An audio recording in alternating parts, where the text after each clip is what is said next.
ആലപ്പുഴയിലെ രക്ഷാപ്രവർത്തന കേസിൽ DGP report കൈമാറി. ആഭ്യന്തര സെക്രട്ടറിക്കാണ് അല്പസമയം മുൻപ് റിപ്പോർട്ട് കൈമാറിയത്.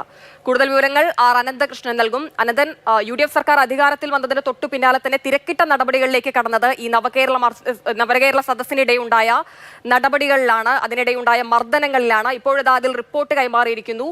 ഇനി എന്ന് നടപടി സ്വീകരിക്കും, എന്ത് നടപടി ഉണ്ടാകും എന്നുള്ളതാണ് അറിയേണ്ടത്.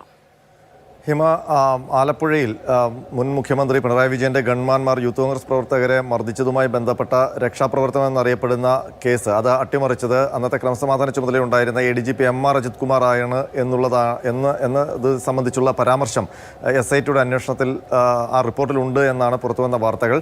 അപ്പോൾ അതുമായി ബന്ധപ്പെട്ട ആ റിപ്പോർട്ടിലാണ് DGP MR അജിത് കുമാറിൻ്റെ വിശദീകരണം തേടിയത്. ആ വിശദീകരണം സഹിതമാണിപ്പോൾ ആ റിപ്പോർട്ട് DGP ആഭ്യന്തര വകുപ്പിന് കൈമാറിയിരിക്കുന്നത്. ഇനിയിപ്പോൾ ആഭ്യന്തര വകുപ്പ് സെക്രട്ടറി ആ റിപ്പോർട്ട് ആഭ്യന്തരമന്ത്രിക്ക് കൈമാറും എന്നാണ് നമുക്കറിയാൻ കഴിയുന്നത്. ഒരുപക്ഷെ നാളെ ആയിരിക്കും ആഭ്യന്തരമന്ത്രിക്ക് റിപ്പോർട്ട് കൈമാറുന്നത്.